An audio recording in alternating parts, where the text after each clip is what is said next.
Ya, silakan Pak Ino. Sore, Pak Dusen. Sore rekan-rekan mahasiswa semua.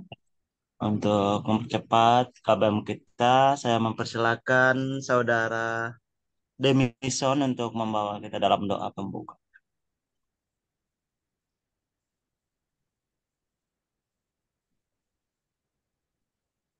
Eh, Baik, terima kasih atas kesempatan. Eh, Sebelum kita Zoom malam, kita awali dengan doa. Mari kita berdoa. Satu, dua, tiga. Bapa kami yang di sorga, kami mengucap syukur atas penyertaan-Mu dari pagi, malam, sampai detik ini Tuhan. Dan penyertaan-Mu terbuktinya hari ini kami bisa bernafas untuk memuliakan nama Engkau. Dan hari ini kami akan memasuki kelas, yaitu masuk melalui dosen mengikuti dalam Zoom. Tuhan, Engkau walaupun kami berbeda-beda tempat, tetapi Tuhan dipertemukan dalam kelas ini Tuhan untuk belajar akan disampaikan oleh Bapak dosen materi yang disampaikan, dan kami dapat mengerti dan memahami untuk tujuan dapat membeli, memulakan, mencari jiwa-jiwa. Dan oleh sebab itu Tuhan, kami membuka uh, pertemuan kita pada kesempatan ini Tuhan, hanya di dalam nama Yesus Kristus. Haleluya, amin. Ya, puji Tuhan. Ya.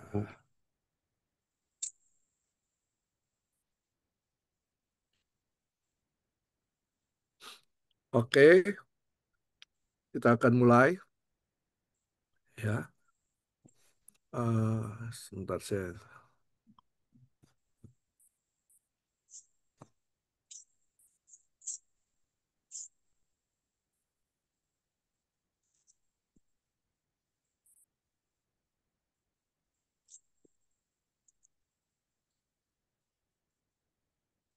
Ya, kemarin kita sudah belajar tentang SDT ini. Ya, nah, oke. Kita akan masuk di teori motivasi yang lain. Teori hierarki kebutuhan Abraham Maslow. Saya kira Bapak Ibu sudah eh, mengetahui tentang teori hierarki kebutuhan ini. Ya, kita juga sudah singgung di perkuliahan kita yang kemarin, ya, ya, tentang ini sangat terkenal, ya, teori ini. Jadi eh, ada 5 kebutuhan dasar manusia yang dikemukakan oleh Maslow.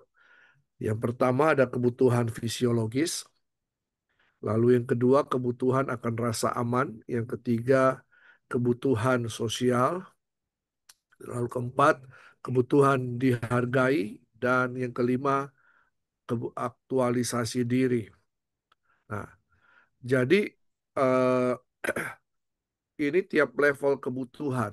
Jadi setiap manusia ada di tiap level ini. Tapi tetap dimulai dari kebutuhan fisiologis. Jadi ada skema piramida. Yang paling bawah kebutuhan fisiologis. Setelah kebutuhan fisiologis didapatkan, maka akan meningkat kepada kebutuhan rasa aman. Nah, ini ini akan begini. Kalau seorang bekerja, ya, kalau dia akan bisa mencukupkan kebutuhannya dengan income yang dia dapat, ya. Nah, ada yang mungkin income-nya 1 juta, jadi dia akan berusaha untuk mencukupkan kebutuhan-kebutuhan di angka 1 juta. Lalu kemudian dia terus bekerja berkembang, ya ternyata income-nya naik atau gajinya gajinya naik jadi 3 juta, ya kebutuhannya pun terus ikut berkembang, naik 5 juta, betul kan, 10 juta, ya kebutuhannya akan terus berkembang. Ya, karena ini ada 5, jadi bukan hanya sekedar fisiologis. Ketika fisiologis kebutuhan fisik didapatkan, akan ada kebutuhan untuk rasa aman. Ya, lalu kemudian semakin ini ada kebutuhan sosial, ada kebutuhan dihargai, dia self esteem. Ya, jadi misalnya ya dia memakai barang-barang semakin semakin besar income-nya untuk pemenuhan self esteem ini atau kebutuhan harga diri pun semakin barang-barang yang dia pakai bermerek dan sebagainya, ya, dan sampai pada aktualisasi diri. Nah, begitu juga dengan anak-anak, dengan siswa. Coba kita lihat. Nah, dalam penerapan dalam pendidikan Kristen, ini sangat penting untuk memastikan bahwa kebutuhan dasar siswa terpenuhi terlebih dahulu sebelum mereka dapat tumbuh dalam motivasi untuk belajar dan berkembang dalam iman. Ya, misalnya siswa yang merasa tidak aman atau tidak dihargai akan sulit untuk berfokus pada pembelajaran rohani atau akademik. Ya, walau kita percaya Filipi 4 ayat 19, Allah memenuhi segala keperluan menurut kekayaannya dan kemuliaan dalam Kristus Yesus. Jadi ini mengajarkan bahwa kebutuhan siswa harus diperhatikan secara holistik, ya. Baik kebutuhan fisik, emosional, sosial, dan spiritual. Nah, setelah kebutuhan dasar ini terpenuhi, maka siswa itu akan berkembang ya dalam tiap tahapan kebutuhan sampai menuju ke aktualisasi diri. Ya, aktualisasi ini bukan hanya pencapaian pribadi dalam hal akademik, jadi juara kah atau berprestasi dalam hal-hal yang lain, ya, tapi juga secara pertumbuhan spiritual. Efesus 4 ayat 15 mengajarkan kita untuk terus bertumbuh dalam segala hal ke arah Yesus yang adalah kepala. Ya. Nah, jadi menunjukkan bahwa aktualisasi diri yang sejati hanya tercapai ketika individu berkembang dalam iman dan karakter sesuai dengan tujuan Tuhan. Kalau dalam hal spiritual, aktualisasi diri itu adalah merupakan bermegah di dalam Kristus. Ya, bermegah di dalam Kristus. Artinya semua pencapaian yang kita akan ajarkan kepada siswa, semua pencapaian mereka, ya, prestasi mereka itu karena Tuhan. Karena itu kita harus bangga punya Tuhan yang luar biasa ada dalam kehidupan kita.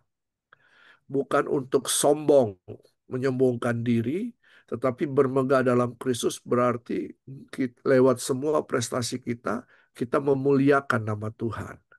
Ya, lewat semua pencapaian-pencapaian aktualisasi diri ini, ya kita memuliakan nama Tuhan di dalamnya. Nah, lalu kemudian ada teori motivasi sosial atau teori belajar sosial Albert Bandura. Ya, nah Albert Bandura mengembangkan teori belajar sosial ini yang menekankan bahwa individu tidak hanya belajar melalui pengalaman langsung, ya, self experience, ya, tetapi juga melalui observasi atau peniruan terhadap perilaku orang lain yang mereka anggap sebagai model. Jadi bukan pengalaman, ya, uh, dalam mereka belajar, tapi mereka belajar dari orang lain juga. Ya. Misalnya kalau pengalaman pribadi, dia akan tahu air air itu panas ketika dia mencelupkan tangannya di air panas itu. Oh, ini air panas. Ah, itu pengalaman pribadi. Ya. Nah, jadi salah satu. Tetapi ya dia akan belajar dari orang lain juga yang dianggap sebagai model atau teladan. Nah, jadi pembelajaran ini melibatkan 4 tahap: perhatian, retensi, reproduksi, dan motivasi. Kalau kita kaitkan dengan pendidikan Kristen, teori ini relevan karena teladan adalah bagian penting dari pengajaran Kristus. Ya, teladan. Kita belajar yang namanya paradigma. Apa itu paradigma? Ya, Roma 12 kan bilang berubahlah oleh pembaharuan budi. Metanoia. Ya, metanoia ini terjadi karena ada paradigma. Ya, paradigma yang berubah. Apa itu paradigma? Dalam bahasa Yunani, paradigma itu adalah paradigminai, yang artinya adalah ada seseorang atau sesuatu yang ada di samping seseorang. Ya, ya. Kenapa Demison? Ya, oke. Ada yang mau ditanyakan Demison? Ya, ya. Jadi ada sesuatu atau seseorang yang selalu ada di samping dari seseorang untuk memberikan gambar atau contoh atau teladan itu. Itulah paradigma.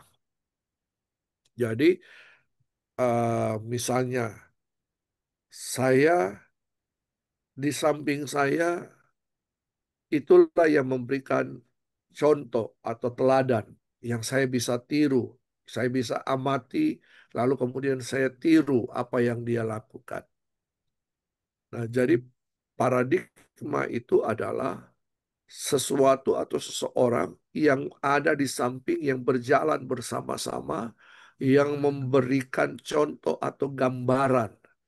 Nah, ketika kita melihat contoh atau gambaran itu kan kemudian tergambar di pikiran kita, maka kita akan melakukan itu. Makanya Yesus berkata, ikut aku, lihat, amati, tiru apa yang saya lakukan. Ya. Nah, dalam kemarin saya juga sudah katakan dalam pendidikan Kristen, kita punya filosofi pendidikan tentang keteladanan. Tutwuri handayani. Ya. Ing, ing madia mangun karso. Ingarso sung tuludo. Ingarso sung tuludo. Ya. Nah, jadi ada orang yang di depan yang memberikan keteladanan. Ya. Nah, jadi eh, dalam pendidikan Kristen, keteladanan ini sangat penting. Ya, firman Tuhan katakan Matius 5 ayat 14 sampai 16 mengingatkan kita untuk biarkan terangmu bersinar di depan orang. Jadi ini menunjukkan bahwa siswa lebih cenderung untuk meniru perilaku yang mereka amati, sesuatu yang menarik. Ada hal-hal yang menarik dalam kehidupan seorang pendidik. Nah, apa itu? Ketika pendidik Kristen menunjukkan kasih, kerendahan hati, pengampunan dalam kehidupan sehari-hari, mereka akan menjadi model hidup yang kuat bagi siswa mereka.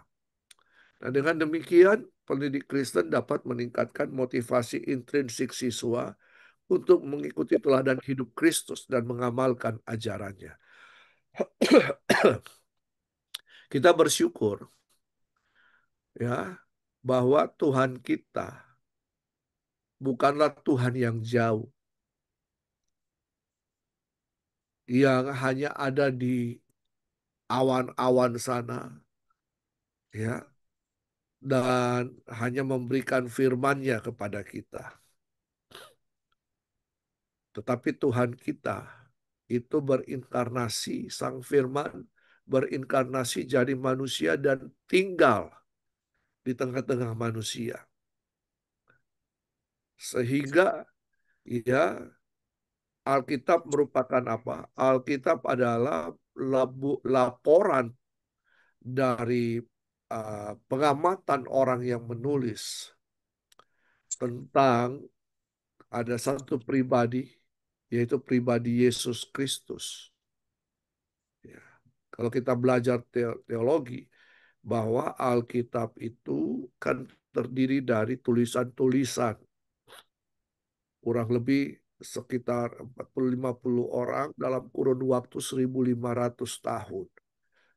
Ya, apa yang terjadi dalam masa mereka? Mereka melaporkan setiap kejadian-kejadian yang ada ya pada waktu itu yang terkait dengan kehidupan mereka dan persekutuan mereka dengan Tuhan. Ya, ya kan? Jadi kita bisa membaca misalnya Samuel menuliskan kitab Tawarik, ya, apa eh, siapa Abraham dan sebagainya. Lalu kita Musa menuliskan kitab Pentateuk, ya dia melaporkan apa semua yang terjadi dan kemudian itu dipergunakan dikumpulkan ya dikanonisasi menjadi satu kitab. Mereka pada waktu itu menuliskan laporan ini bukan ditujukan untuk kemudian dipakai menjadi kitab suci, tetapi menjadi suatu kesaksian tentang zaman mereka, keadaan mereka pada waktu itu. Ya, nah jadi ya kita kemudian dikanonisasi dan kita tahu tentang proses kanonisasi dan bagaimana persyaratan kanonisasi, bagaimana perdebatan yang ada di dalamnya dan sebagainya. Lalu kemudian itu menjadi satu kumpulan tulisan yang dari Kejadian sampai Wahyu mengandung satu benang merah yang luar biasa yang berbicara tentang Allah, Kristus, Roh Kudus, ya, dan semua pekerjaannya yang ada di dunia ini.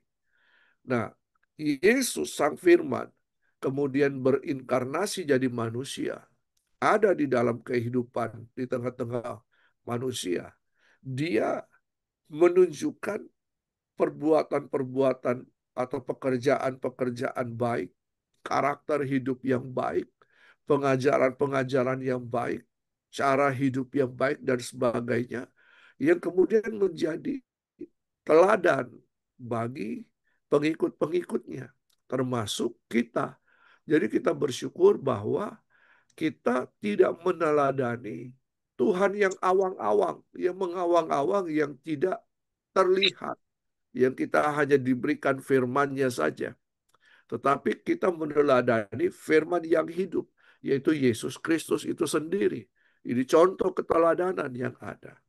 Ya, jadi kita tahu bagaimana caranya mengasihi, kita tahu caranya mengampuni dan sebagainya. Lewat apa?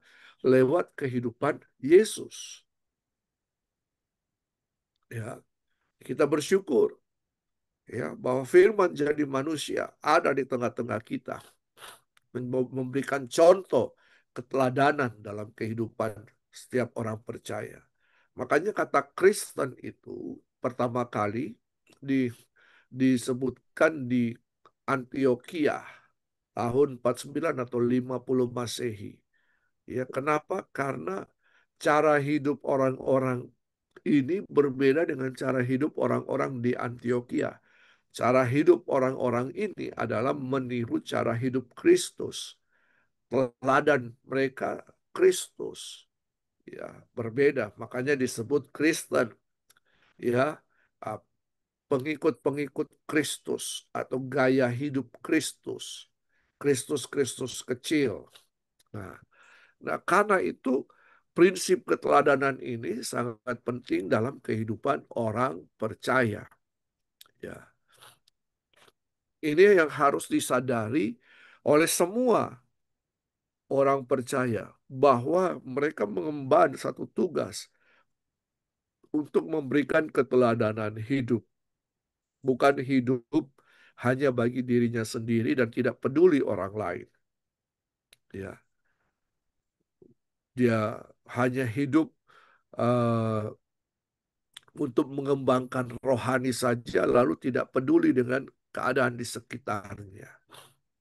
Tidak demikian, ya, bahwa pertumbuhan rohani yang baik juga harus memberikan dampak yang baik kepada orang di sekitarnya.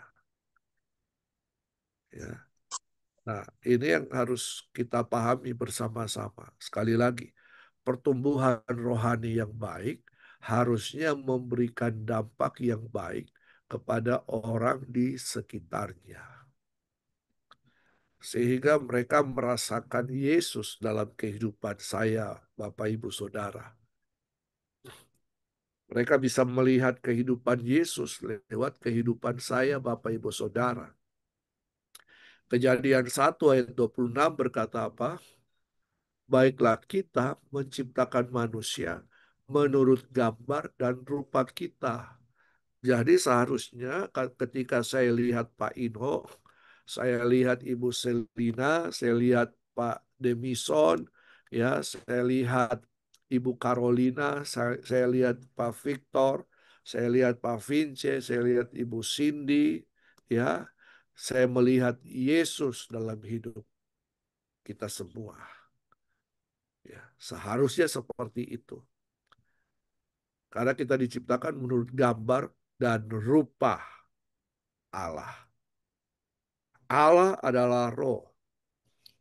Roh Kudus juga roh. Ya, berarti yang kita bisa lihat keteladanannya adalah pribadi Sang Putra itu atau Firman itu yang di dalam yang mewakili ketritunggalan itu. Iya kan?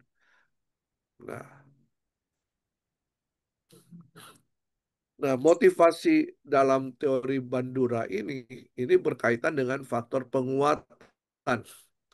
Nah, jika siswa melihat bahwa tindakan baik mereka dihargai, baik dalam hal akademik maupun pelayanan, mereka akan lebih termotivasi.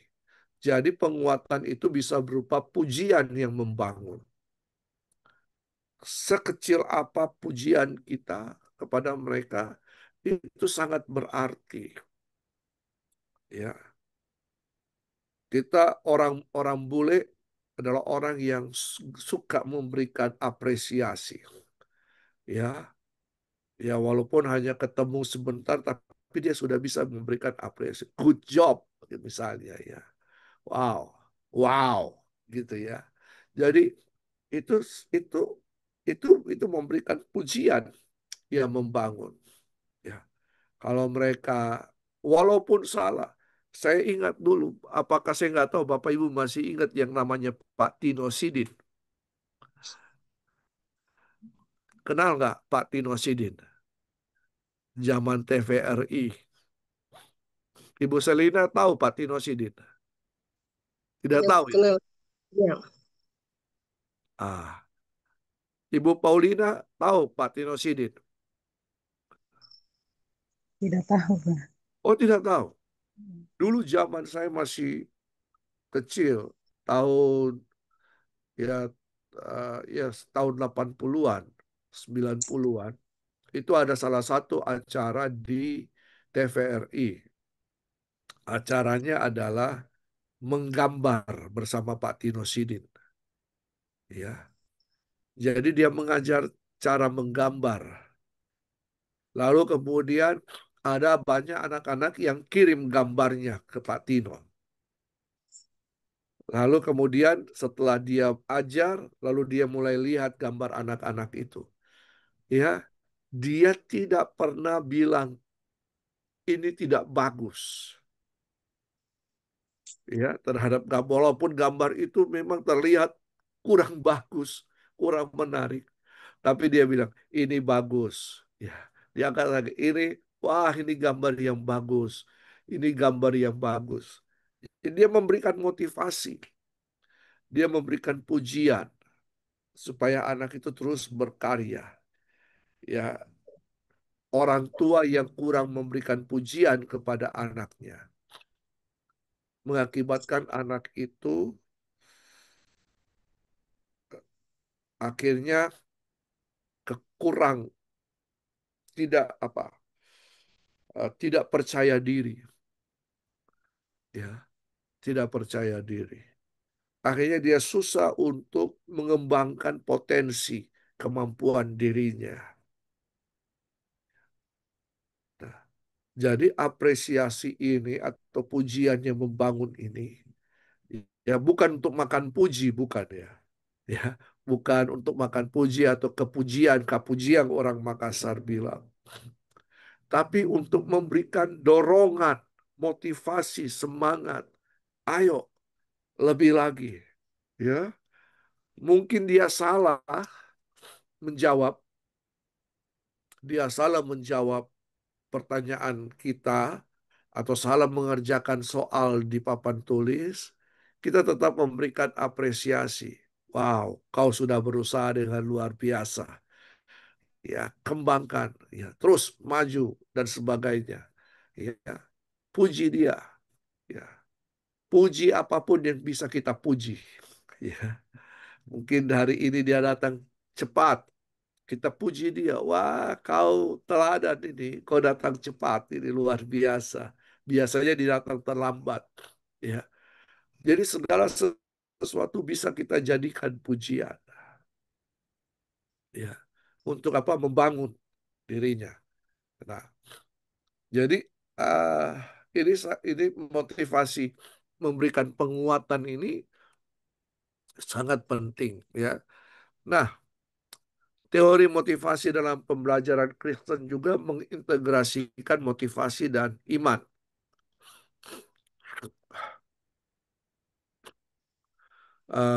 Pendidikan Kristen harusnya mengintegrasi motivasi duniawi dan spiritual dalam satu tujuan yang besar, yaitu untuk memuliakan Tuhan dalam segala hal yang dilakukan. Ya, Matius 6 ayat 33 ini mengarahkan kita untuk memahami bahwa motivasi belajar yang sejati berasal dari panggilan ilahi untuk hidup sesuai dengan kehendak Tuhan. Nah, jadi motivasi yang ditumbuhkan yang berfokus pada pelayanan Tuhan, pendidikan Kristen ini bisa membantu siswa untuk memahami bahwa mereka belajar bukan hanya untuk mendapatkan nilai atau penghargaan, tetapi untuk mengabdi kepada Tuhan.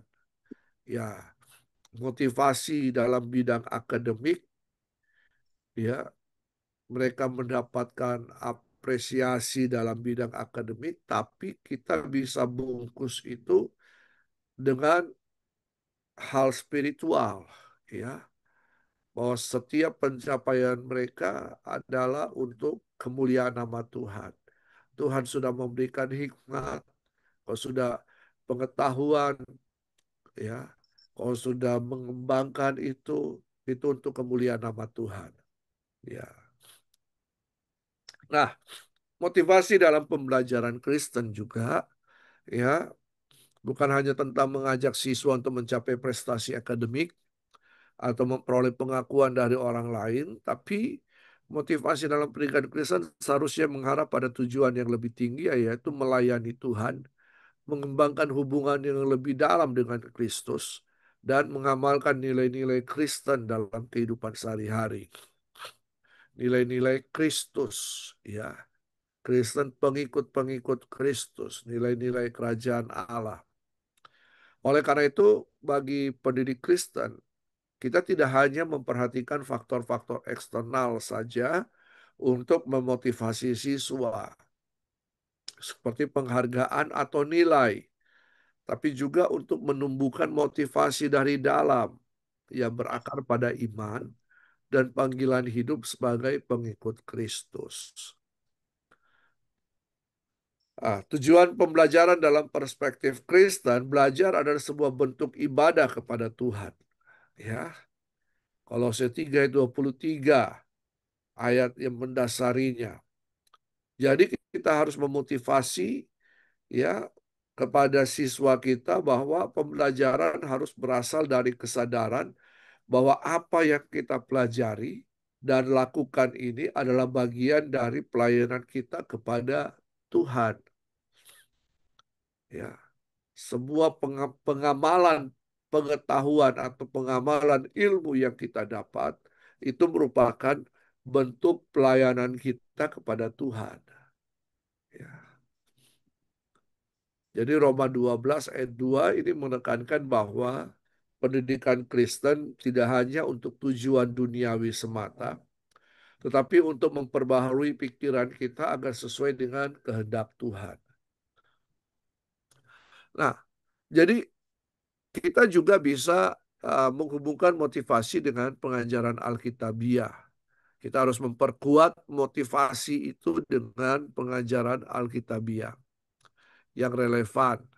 Amsal 4 ayat 7 mengatakan, hikmat adalah yang utama, karena itu perolehlah hikmat. Bagaimana caranya kita mendapatkan hikmat? Takut akan Tuhan. Hikmat itu adalah pengetahuan yang bisa kita lakukan, ya. Jadi hikmat itu bukan awan-awan, bukan hanya pengetahuan akali saja atau hikmat itu, tetapi kita bisa menerjemahkan apa yang kita ketahui dalam kehidupan sehari-hari.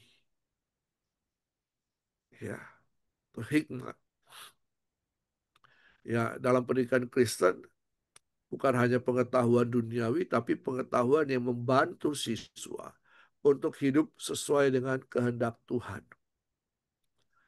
Jadi motivasi belajar ini diperkuat dengan memahami, dengan memberikan pemahaman bahwa setiap pengetahuan yang diperoleh melalui pendidikan adalah alat untuk melayani Tuhan.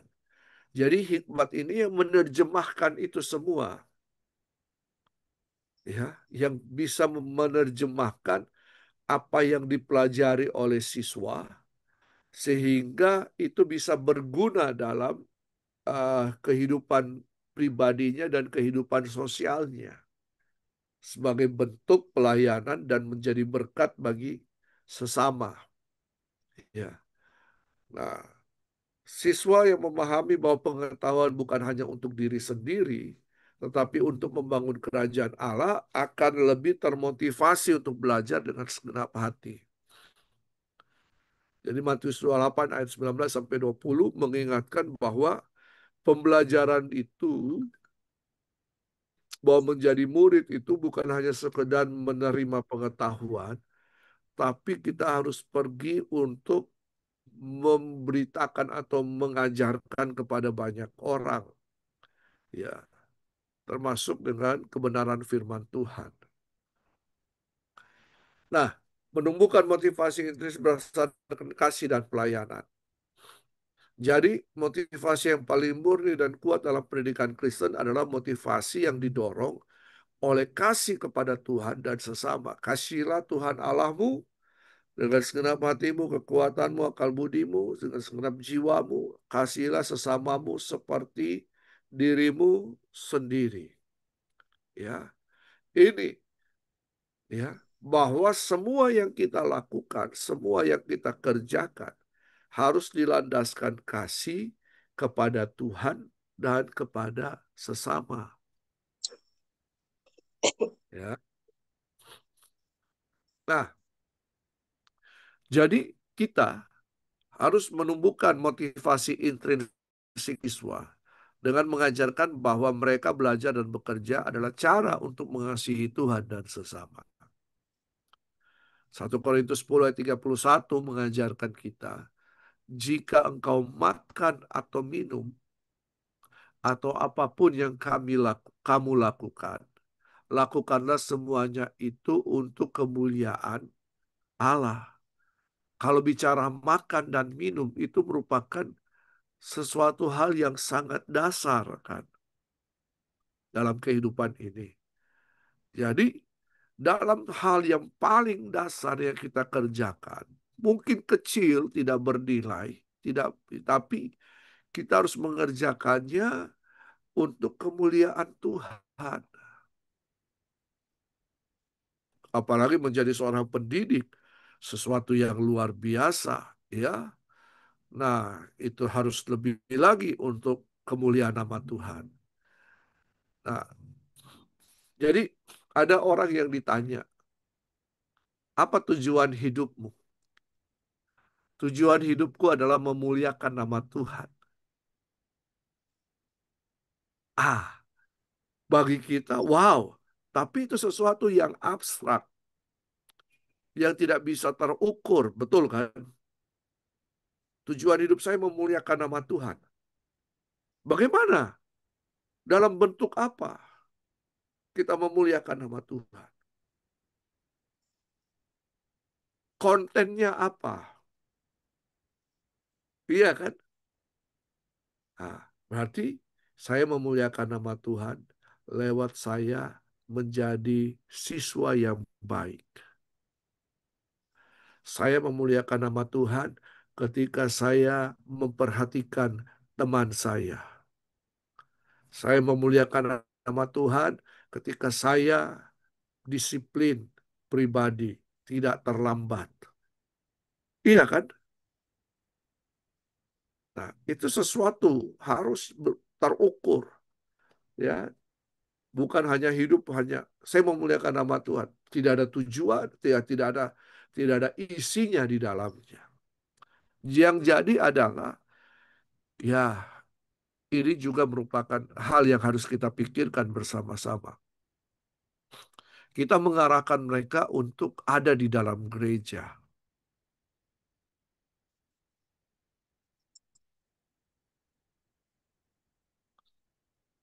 Mereka berkembang hanya di dalam gereja. Sehingga mereka tidak peduli yang di luar gereja.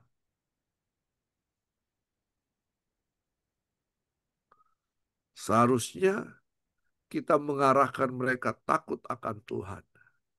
Supaya mereka bisa menyatakan Kristus dalam kehidupan mereka di luar sana.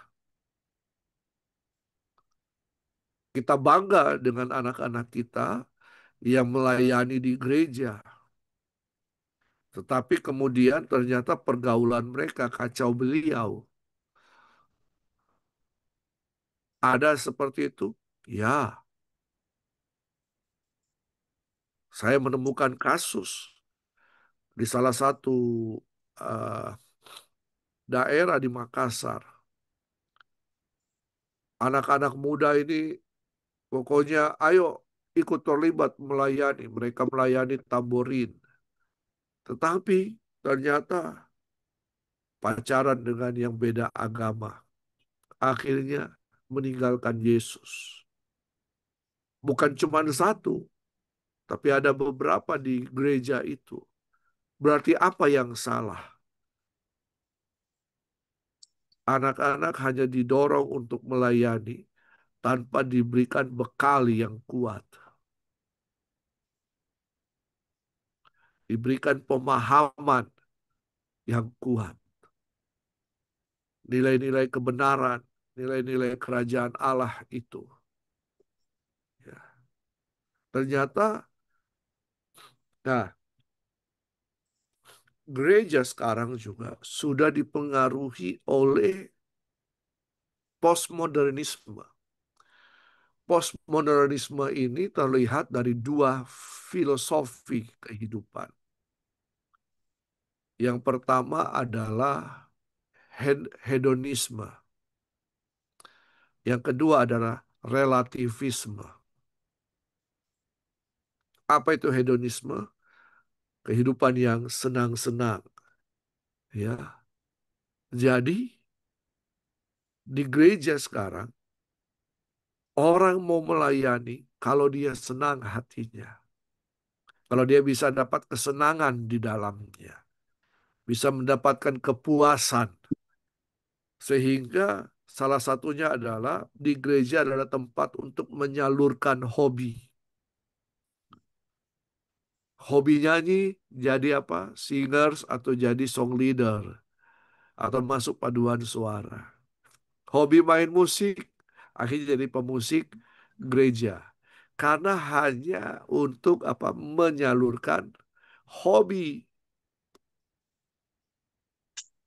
Betul apa betul, Bapak Ibu? Iya kan? Jadi anak-anak ini terjerat untuk apa? Ya, menyalurkan untuk kalau pelayanan itu yang penting tergantung mood, tergantung hati. Kalau hati lagi senang, saya melayani. Kalau hati tidak senang, saya off dulu. Ada banyak anak-anak seperti itu. Dan ketika kita disiplinkan mereka, ini dia, maka mereka tidak akan mereka akan memberontak terhadap disiplin itu. Karena relativisme itu meniadakan hukum. Ya. Jadi ya akhirnya gereja terjebak di sini. Padahal kalau kita pelajari dogmatika, apa itu dogmatika? Gereja punya dogmatika kan. Kalau doktrin itu adalah pengajaran-pengajaran, ya. Tapi dogmatika itu adalah keturunan daripada doktrin. Dogmatika itu adalah keputusan-keputusan, ya, yang diambil oleh para pemimpin. Awalnya berdasarkan firman Tuhan, tapi kemudian berkembang sesuai dengan keinginan pemimpin. Ya, dogmatika itu akan membuat disiplin gereja.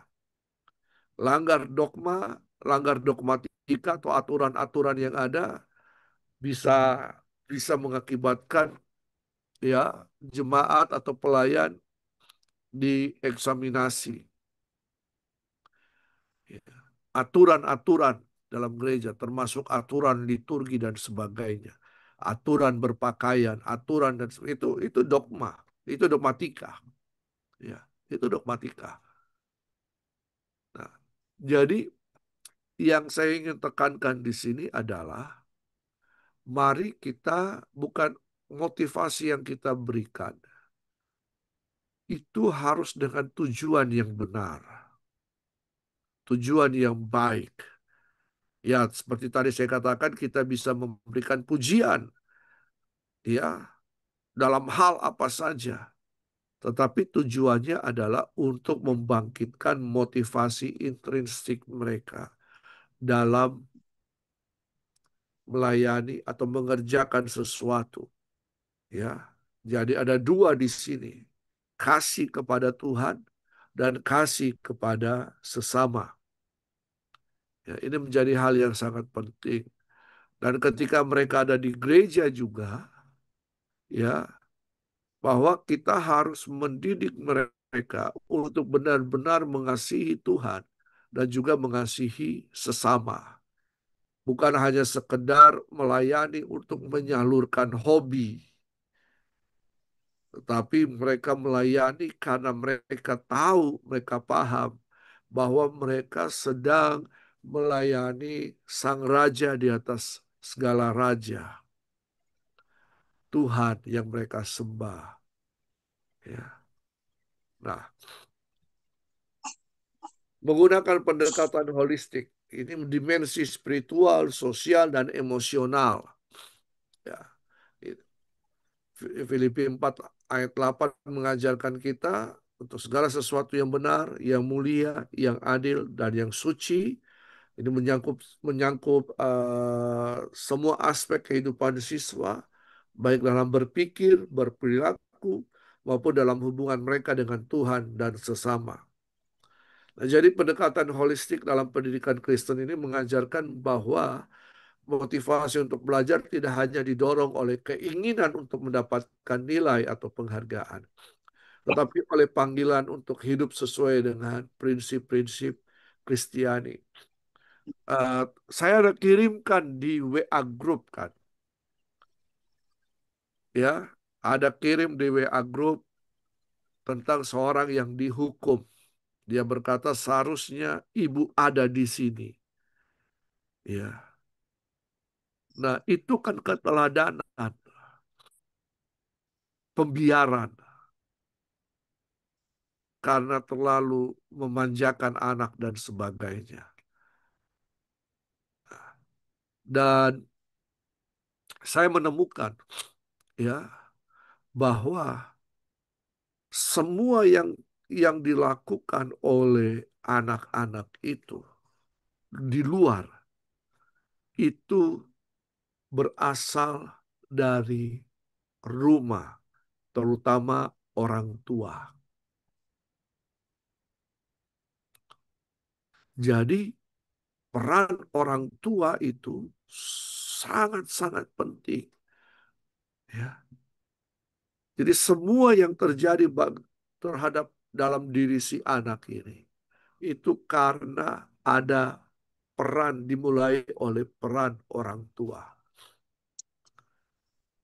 Nanti saya berikan apa materinya itu, ya saya akan kirim di WA group. Nah, jadi bukan hanya dimensi spiritual saja, tapi juga sosial dan juga emosional. Nah, yang paling ini emosional seorang siswa terbentuk karena rumahnya, orang tuanya. Ya, dimulai dari situ. Ya. Nah, karena dia melihat, dia mengalami orang yang terdekat, ya, sehingga itu akan membentuk emosionalnya. Ya, ada yang labil, ada yang keras, ada yang berapi-api, ya, ada yang lemah, ya, dan sebagainya. Nah, jadi dimensi spiritual, sosial, dan emosional ini harus kita perhatikan sebagai seorang guru. Dan seorang pendidik itu bisa mengintervensi kehidupan spiritual atau sosial atau emosional seorang siswa. Mengintervensi untuk kemudian mengubahnya secara bertahap. Ya, ada nilai-nilai yang kemudian ditawarkan kepada siswa ini yang menjadi pembanding antara nilai-nilai yang dia dapatkan dari rumah dan juga nilai-nilai yang dia dapatkan di sekolah. Ada pembanding sehingga dia bisa melihat ternyata ini yang lebih baik, ini yang saya harus ikuti. Coba, Bapak Ibu kan pernah baca Perjanjian Lama, kitab raja-raja dan sebagainya yang sama dengan itu. Ada seorang raja yang baik, tapi menghasilkan anak yang jahat. Ada apa raja yang jahat, tapi kemudian menghasilkan anak yang baik. Ini bisa menjadi penelitian ini, saya kira. Ya, ini bisa menjadi penelitian. Kenapa demikian? Ya, seharusnya kan kalau rajanya baik, anaknya baik, kemudian memerintah dalam menjadi raja yang baik. Tapi ada raja yang baik, anaknya kemudian menggantikan dia, jahatnya luar biasa. Ya, tapi ada raja yang jahatnya luar biasa, tapi ketika digantikan oleh anaknya, anaknya memerintah dengan penuh kebaikan. Ya, nah, ini menjadi hal yang sangat penting. Ya, jadi bisa dijadikan sumber penelitian. Bagaimana mempertahankan motivasi dalam dunia modern? Apalagi dalam godaan duniawi dan sekularisme. Wah, tadi hedonisme dan relativisme, postmodernisme itu. Ya, mempertahankan motivasi yang sehat berbasis pada iman untuk menghadapi tantangan. Matius 6 ayat 24, tidak seorang pun dapat mengabdi kepada dua Tuhan. Yang menegaskan bahwa kita tidak dapat memprioritaskan materi di atas panggilan ilahi kita. Tetapi sayangnya Dunia pendidikan itu sejak awal sudah mengajarkan sesuatu yang berhubungan dengan materi. Dengan apa? Ya, kalau kita belajar matematika, lebih di apa dalam misalnya tambah, pertambahan, dan pengurangan, ya, itu sudah mengajarkan tentang materi sebenarnya. Ya, suka tambah daripada dikurangi, ya, itu sudah dari awal sudah diperkenalkan itu. Nah, peran pembelajaran dalam pertumbuhan spiritual siswa. Pendidikan Kristen tidak hanya bertujuan untuk mengajarkan pengetahuan duniawi, tapi juga untuk spiritual. Ini juga sangat penting. Diarahkan kepada pembentukan karakter pribadi. Jadi kita harus cerdas secara uh, kognitif, kita cerdas, tapi juga secara spiritual kita juga harus cerdas. Ya, kecerdasan rohani juga penting, bukan hanya secara sekedar kecerdasan jasmani. Ya, pendidikan Kristen sebagai sarana pembentukan karakter, ya, ya. Jadi kita kecerdasan rohani itu melakukan segala sesuatu usaha untuk menambahkan kepada imanmu kebajikan, kepada kebajikan pengetahuan. Jadi kepada iman ditambahkan kebajikan. Jadi bukan hanya sekedar percaya Yesus, tapi juga bagaimana kita mengimplementasikan kepercayaan kita kepada Yesus, iman kita kepada Yesus lewat pekerjaan baik atau perbuatan baik. Untuk apa kita diselamatkan?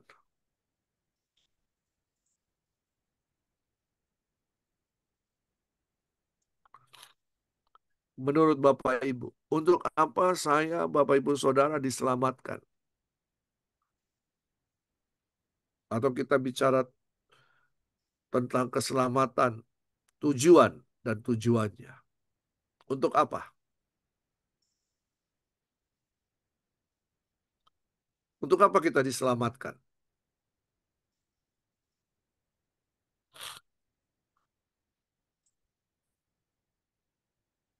Untuk masuk surga, Untuk menjadi anaknya Bapak untuk menjadi anaknya dan pengikutnya. dan pengikutnya. Nah, ini dia. Banyak orang hanya berpikir selamat itu supaya kita bisa masuk surga. Betul kan? Ya. Tetapi sekarang yang jadi pertanyaan kedua adalah, apakah keselamatan adalah tujuan atau awal dari sebuah tujuan? Apakah keselamatan adalah tujuan atau awal dari sebuah tujuan? Awal Bapak. Awal. Menurut Pak Victor, awal. Bagaimana yang lain?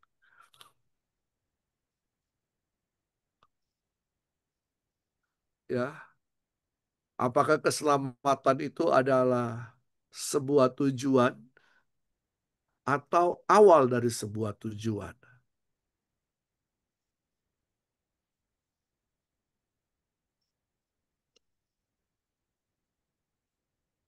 Awal-awal dari sebuah tujuan.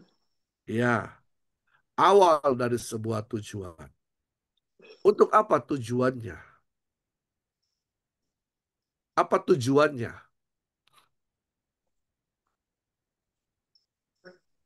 Menjadi anak Allah. Untuk melakukan pekerjaan ini. Ya, coba lihat Efesus. Kitab Efesus. Efesus pasal 2.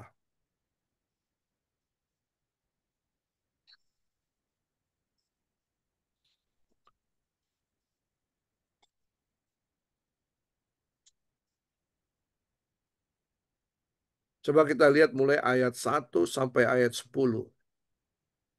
Ya, Efesus 2 ayat 1 sampai 10. Semuanya adalah kasih karunia. Diberikan judul oleh LAI, semuanya adalah kasih karunia. Ayat pertama, kamu dahulu sudah mati karena pelanggaran-pelanggaran dan dosa-dosamu. Ya, jadi karena dosa-dosa, pelanggaran dan dosa-dosa kita mati. Mati rohani kita. Kamu hidup di dalamnya karena kamu mengikuti jalan dunia ini. Karena kamu mentaati penguasa kerajaan angkasa, yaitu roh yang sekarang sedang bekerja di antara orang-orang durhaka. Kita akhirnya jatuh dalam dosa itu berbicara tentang kita diperbudak oleh iblis. Iblis menjadi tuan kita.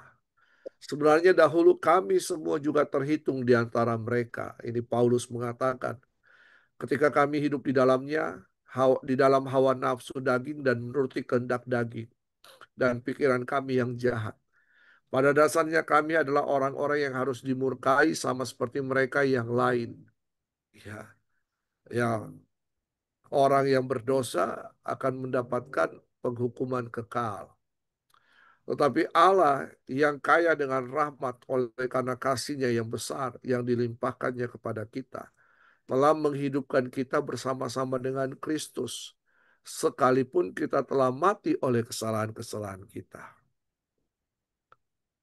Ya. Oleh kasih karunia, kamu diselamatkan. Jadi karena kasih karunia Allah, kita yang harus mati karena dosa kita, ya hidup kita diperbudak oleh iblis, berarti kita tidak punya kuasa otoritas atas hidup kita, seolah-olah orang mati, ya.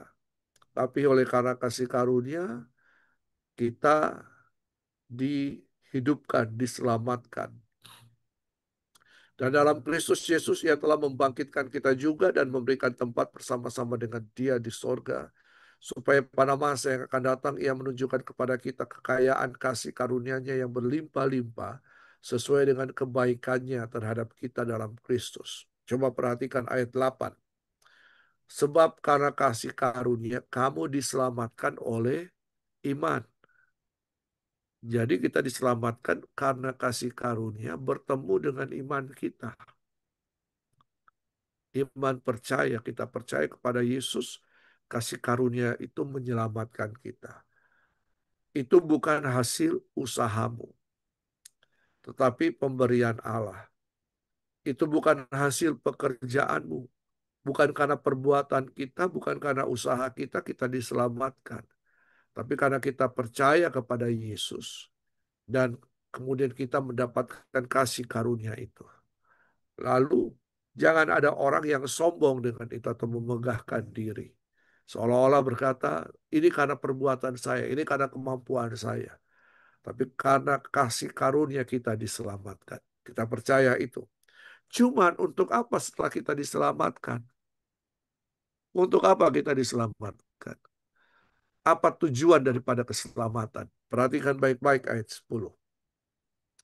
Karena kita ini buatan Allah. Kita percaya bahwa kita diciptakan. Betul kan? Dari debu tanah diberikan kehidupan. Kita ini buatan Allah. Lalu kemudian manusia jatuh dalam dosa. Karya keselamatan Kristus. Lanjutnya, bahwa diciptakan dalam Kristus Yesus jadi ciptaan yang baru. Keselamatan, diselamatkan jadi ciptaan yang baru. Dalam Yesus Kristus. Untuk apa? Untuk apa itu semua? Untuk melakukan pekerjaan baik. Jadi ketika Petrus menuliskan surat ini, melakukan segala usaha untuk menambahkan kepada imanmu kebajikan. Kebajikan untuk apa? Melakukan pekerjaan baik. Hal yang baik. Jadi semua yang baik yang harus kita kerjakan. Ya.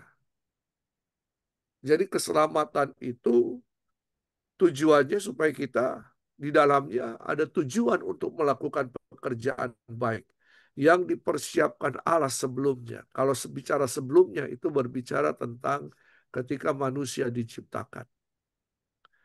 Dia mau supaya kita hidup di dalamnya. Di dalam apa ini? Dalam Kristus. Ya, kita hidup dalam Kristus. Tapi dia mau supaya kita hidup dalam melakukan pekerjaan baik. Jadi keselamatan itu membawa kita untuk melakukan pekerjaan baik. Menyatakan iman, Yakobus berkata iman tanpa perbuatan adalah mati, oleh karena perbuatan iman itu menjadi sempurna. Ya. Nah, lalu kemudian kita percaya firman Tuhan, betul kan? Coba kita lihat lagi, Timotius.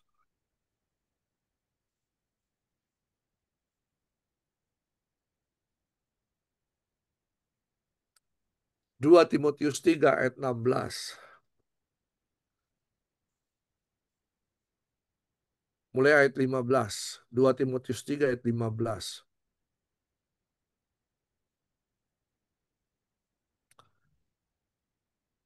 Ya. Ingatlah juga bahwa dari kecil engkau sudah mengenal kitab suci yang dapat memberi hikmat kepadamu dan menuntun engkau kepada keselamatan oleh iman kepada Yesus Kristus. Lalu ayat 16. Ini kita percaya. Untuk apa kita baca firman Tuhan?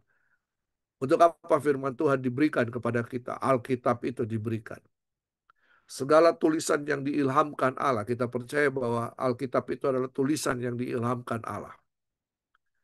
Memang bermanfaat untuk apa? Mengajar. Mengajar.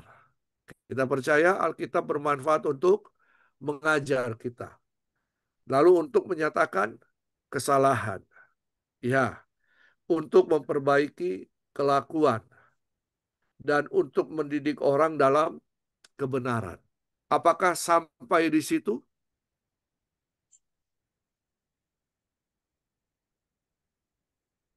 Apakah pembacaan firman Tuhan hanya untuk mengajar, menyatakan kesalahan, memperbaiki kelakuan, dan mendidik orang dalam kebenaran?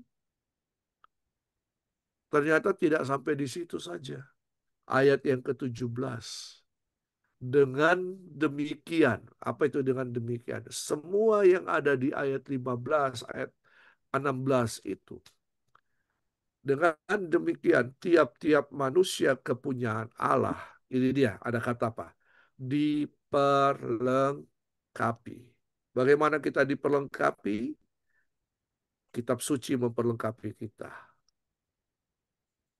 Diperlengkapi untuk apa? Setiap perbuatan baik.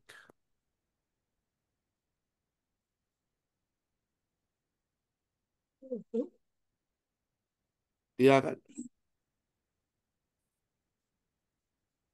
Nah, jadi kita juga harus mengajarkan kepada anak-anak kita ataupun dalam kehidupan kita bahwa ternyata mempunyai iman kepada Yesus diselamatkan itu penting. Itu sangat penting. Itu hal yang mendasari. Tapi ada yang seharusnya lebih daripada itu yang kita kerjakan. Yaitu apa? Melakukan kebajikan, perbuatan baik, pekerjaan baik. Nah, lalu apa? Kebajikan ditambahkan pengetahuan. Kepada pengetahuan ditambahkan penguasaan diri. Kepada penguasaan diri ditambahkan ketekunan. Bagaimana ini bisa proses semuanya ini? Yakobus mengatakan, berbahagia kalau kamu itu dicobai, masuk ada dalam pencobaan atau dalam penderitaan. Karena itu adalah ujian iman yang membuat kita bertekun, menimbulkan ketekunan dalam kehidupan kita. Kata ketekunan itu apa? Keteguhan hati. Ya, ya, ketekunan kepada kesalehan. Kesalehan ini berbicara tentang apa? godliness, keserupaan dengan Kristus, kepada keserupaan dengan Kristus, kasih persaudaraan. Ya, dan seterusnya. Jadi, ini merupakan pertumbuhan spiritual siswa yang tidak dapat dipisahkan dari pengembangan karakter yang didasari oleh nilai-nilai Alkitab. Ya. Bagaimana integrasi iman dalam pembelajaran akademik? Ya, kita ajar mereka untuk takut akan Tuhan. Siswa tidak hanya melihat ilmu pengetahuan hanya mencapai tujuan duniawi, tapi juga memahami karya Tuhan dalam ciptaannya. Roma 1 ayat 20 mengajarkan sejak dunia ciptaan segala sesuatu yang tampak darinya, baik kuasanya yang kekal maupun kebesarannya, dapat dilihat dan dipahami oleh pikiran, oleh ciptaannya. Ya, kita bisa melihat wah karya Tuhan yang luar biasa. Ya, akhirnya tumbuh. Kita sudah belajar tentang filsafat. Bagaimana kemudian orang melihat alam semesta, mempelajari dan segala sesuatu, fisika dan biologi dan semuanya, mempelajari ciptaan Tuhan. Ya.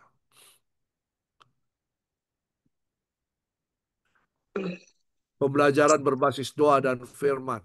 Nah, ya, jadi dalam pembelajaran pendidikan Kristen juga harus dinadasi oleh doa dan firman Tuhan, pengajaran firman Tuhan. Jadi alangkah baiknya memang ya kalau memang dimulai dengan doa, ada firman Tuhan, itu akan terus. Itu benih yang kita tanamkan, kita taburkan kepada anak-anak itu. Benih itu. Benih itu nanti akan bertumbuh oleh kuasa Roh Kudus. Ya, pendidikan Kristen harus menciptakan kebiasaan membaca Alkitab secara rutin dan berdoa bersama sebagai bagian dari proses pembelajaran. Pembelajaran yang membentuk hubungan pribadi dengan Tuhan. Filipi 3 ayat 10 mengajarkan supaya mengenal Dia dan kuasa kebangkitannya dan persekutuan dalam penderitaannya. Karena dengan demikian aku menjadi serupa dengan Dia dalam kematiannya. Misalnya, selain pembelajaran akademik, kita ajak siswa untuk memahami makna hidup dalam Kristus. Mengenal Kristus. Ya, mengenal Kristus. Itu menjadi hal yang penting. Bertumbuh dalam pengenalan kepada Kristus. Persekutuan pribadi dengan Kristus.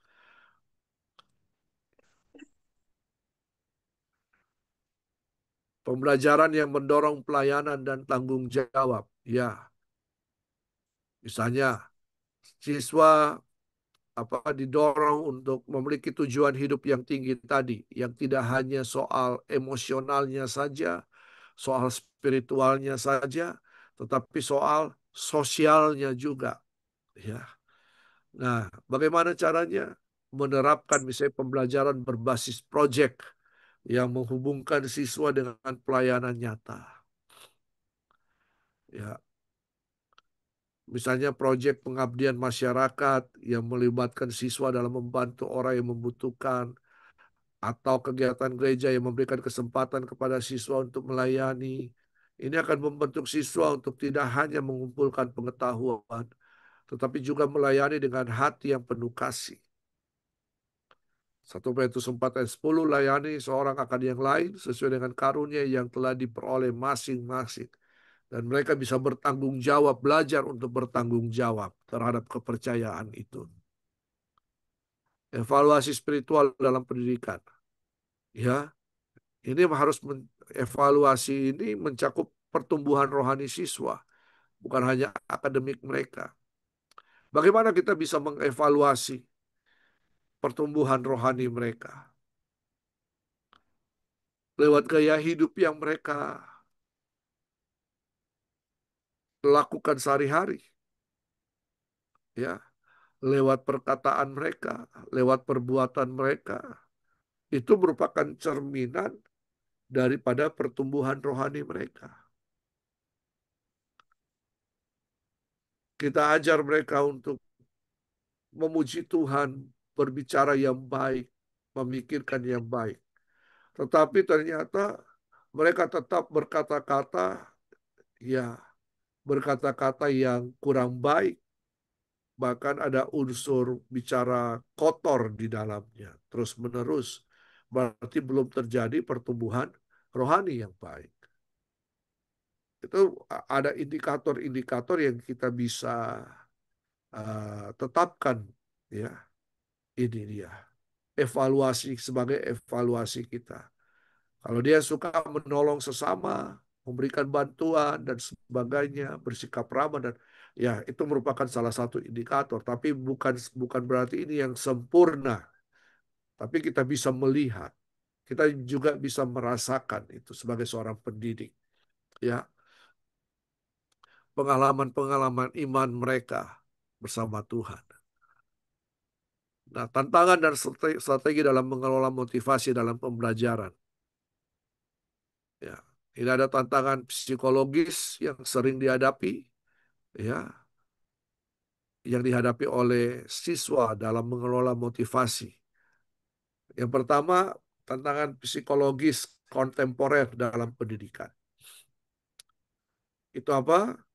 Stres dan kecemasan akademik.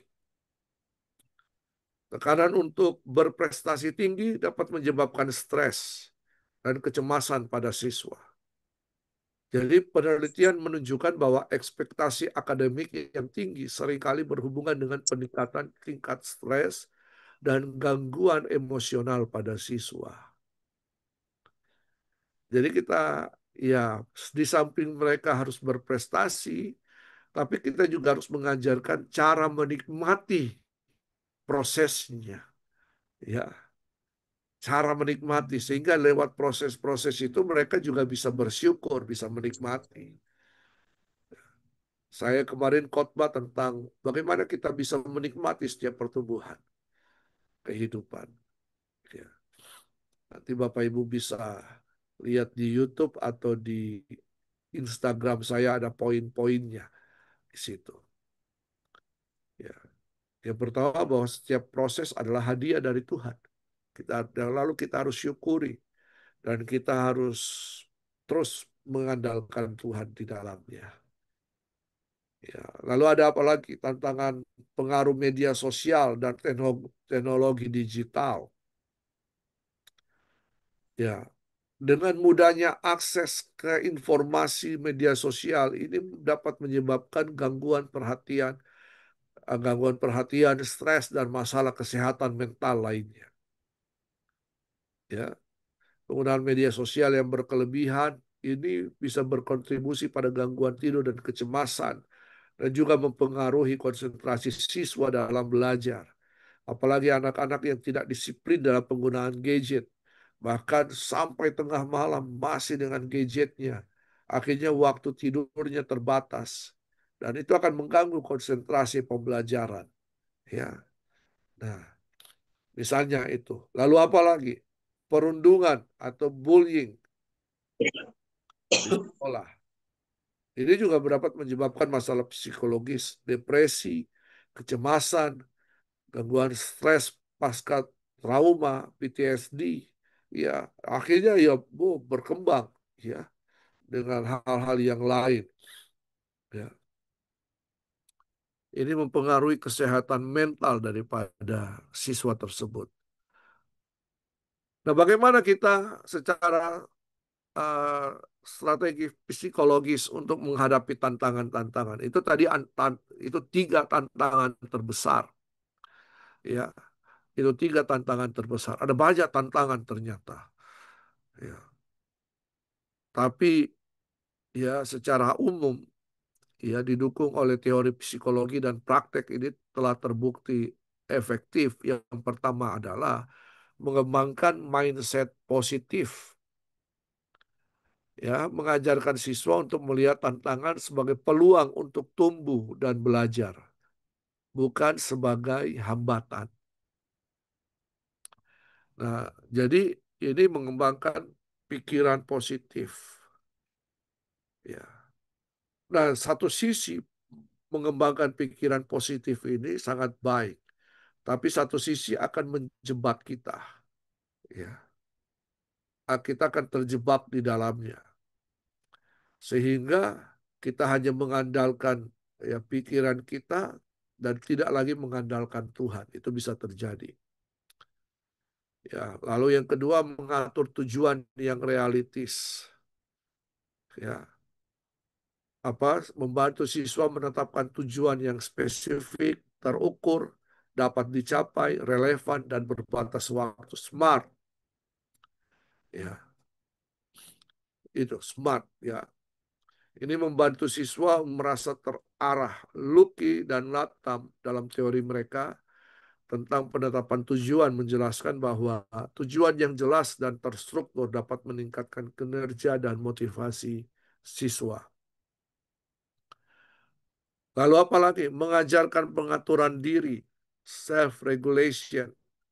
Ini membantu siswa untuk mengelola waktu, mengatur prioritas, dan mengatasi prokrastinasi. Ya, prokrastinasi ini penting meningkatkan efisiensi belajar dan mengurangi stres. Penelitian Zimmerman menunjukkan bahwa siswa yang memiliki keterampilan pengaturan diri yang baik lebih berhasil dalam mencapai tujuan akademik mereka. Lalu apalagi membangun keterampilan sosial dan emosional. Ya, ini kecerdasan sosial, kecerdasan emosional. Kita dulu cuma berpikir tentang pengembangan IQ, ya. Ternyata ada SQ dan EQ di dalamnya. Ya, itu lebih penting daripada hanya IQ.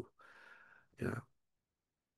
Lalu menerapkan pembelajaran berbasis project supaya siswa lebih terlibat dalam kehidupan nyata. Behler dan Snowman menyarankan bahwa pembelajaran berbasis proyek dapat meningkatkan motivasi intrinsik, sedangkan tadi membangun keterampilan sosial dan emosional. Hessel menyatakan bahwa pendidikan sosial dan emosional dapat meningkatkan kesejahteraan mental siswa dan memfasilitasi hubungan sosial yang lebih baik. Ya, implementasi strategi ini ada integrasi iman dalam pembelajaran, pembelajaran melalui teladan, dukungan komunitas Kristen penting, pelayanan melalui pembelajaran. Jadi ini merupakan implementasi strategis tadi. Selain psikologis, ada implementasi strategis dalam spiritual, ya, berbasis iman. Integrasi iman dalam pembelajaran, pembelajaran melalui keteladanan, ada dukungan komunitas, bangun komunitas-komunitas belajar di kalangan siswa, pelayanan melalui pembelajaran, ya, bahwa pembelajaran sebagai sarana untuk melayani Tuhan dan sebagainya. Nah, bagaimana membangun lingkungan belajar yang memotivasi dalam pendidikan Kristen? Kita harus belajar untuk, ya, ini tantangan besar yang dihadapi oleh pendidik adalah menciptakan lingkungan belajar yang inklusif, ya, yang inklusif, terbuka untuk semua, dapat diakses oleh semua siswa, dan terfokus pada perkembangan emosional dan sosial. Ya, seiring dengan perkembangan teknologi dan cara-cara baru belajar, ya, banyak penawaran di media sosial. Jadi sekarang ada pembelajaran lewat modul, ya, dan sebagainya. Ya. Jadi ada beberapa hal coba kita lihat bagaimana menciptakan lingkungan belajar. Bangun lingkungan yang inklusif positif. Artinya apa? Karena dunia semakin multikultural, ya. Pendidikan Kristen inklusif ini harus mengakomodasi keberagaman latar belakang sosial, budaya, dan agama juga. Ya, dengan mendidik siswa, tapi kan berarti sekolah Kristen harus terbuka dengan agama lain dan juga menyediakan tempat ibadah untuk agama itu. Iya kan? Seperti itu ya. Iya, jika memang ada banyak mahasiswa siswa seperti itu. Tetapi kalau cuma satu dua, kita memberikan uh, apa mereka harus mencari guru agama sendiri, ya cari nilai agama sendiri untuk agamanya dia. Ya, jadi kita harus terbuka. Ya, nah kita didik siswa juga untuk menerima dan menghargai perbedaan. Ya, jadi pendidik Kristen dapat menciptakan lingkungan yang tidak hanya mendukung pembelajaran akademik, tapi juga karakter moral. Nah, jadi pendidikan inklusif ini berfokus pada penerimaan perbedaan dan memberikan dukungan kepada siswa dengan ya ada kebutuhan khusus, ada kebutuhan akademik, sosial, emosional. Florian yang menyatakan pendidikan inklusif harus melibatkan penyediaan sumber daya yang sesuai, adaptasi terhadap pengajaran dan pembelajaran yang mengakui keberagaman siswa. Ah, lalu apa? Menyediakan umpan balik positif dan konstruktif. Ya, kita harus bisa menerima ya atau menciptakan atau membuat atmosfer supaya siswa juga bisa memberikan umpan balik kepada kita. Seligman dalam bukunya Learn Optimism menjelaskan bahwa individu yang menerima umpan balik yang positif akan memotivasi lebih cenderung memiliki optimisme dan ketahanan mental yang lebih tinggi, yang berdampak pada peningkatan kinerja akademik dan kesejahteraan sosial mereka. Jadi, sebagai pendidik Kristen, umpan balik harus diberikan dengan penuh kasih dan tujuan untuk membimbing siswa menuju pertumbuhan. Amsal 27 ayat 17 menyatakan bahwa besi menajamkan besi, juga manusia menajamkan sesamanya. Umpan balik yang diberikan oleh pendidik Kristen harusnya tidak hanya fokus pada apa yang salah, tapi juga pada bagaimana siswa dapat berkembang dan mencapai potensi yang mereka dengan bimbingan Tuhan. Lalu yang ketiga, memanfaatkan teknologi untuk meningkatkan motivasi. Ya, teknologi ya di negara misalnya di China itu teknologi digital dan sebagainya, VR, virtual reality itu sudah ada. Ya, sekarang di banyak sekolah sudah memakai Chromebook ya.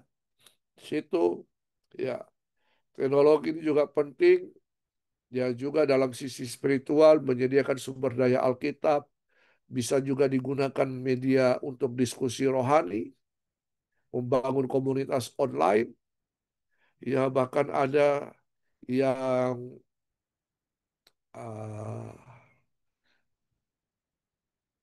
sekarang ada anak-anak yang saya apa saya saya dengar ya saya yang memakai apa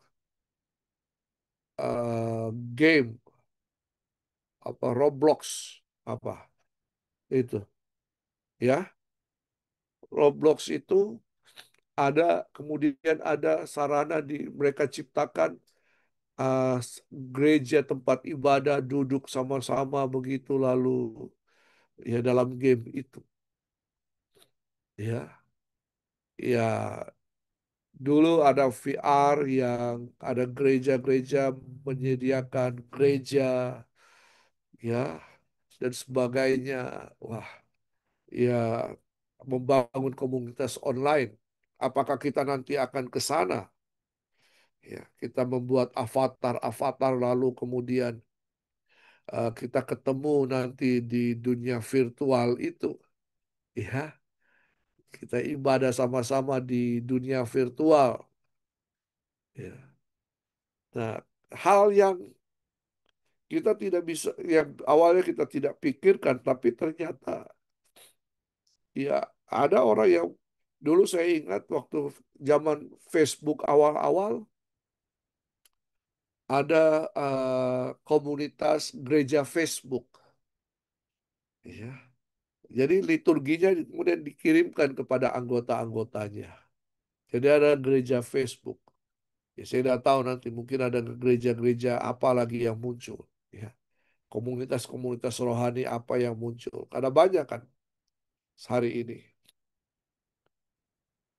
Menciptakan ruang untuk refleksi dan pertumbuhan spiritualitas. Ya, pendidik Kristen harus dapat menciptakan waktu dan ruang di dalam kelas untuk siswa melakukan refleksi rohani, seperti doa bersama, studi Alkitab, jurnal spiritual, dan sebagainya. Ini merupakan perjalanan iman mereka.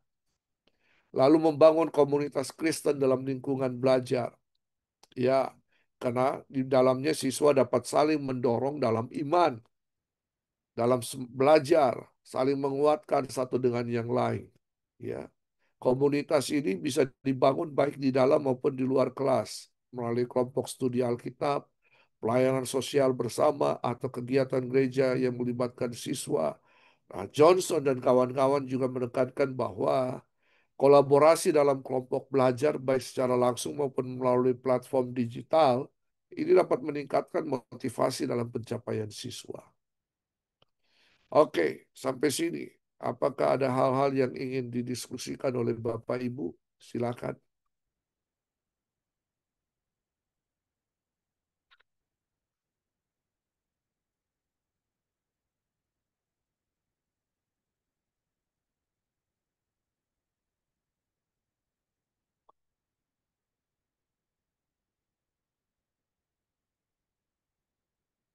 Silakan kalau ada yang ingin ditanyakan atau kita diskusikan bersama-sama.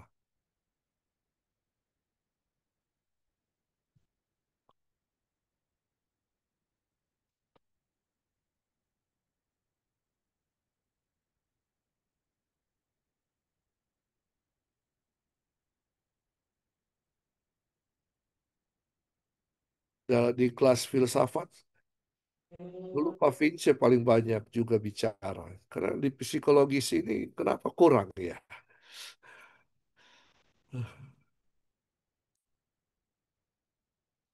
Maaf Pak, masih belum ada pertanyaan.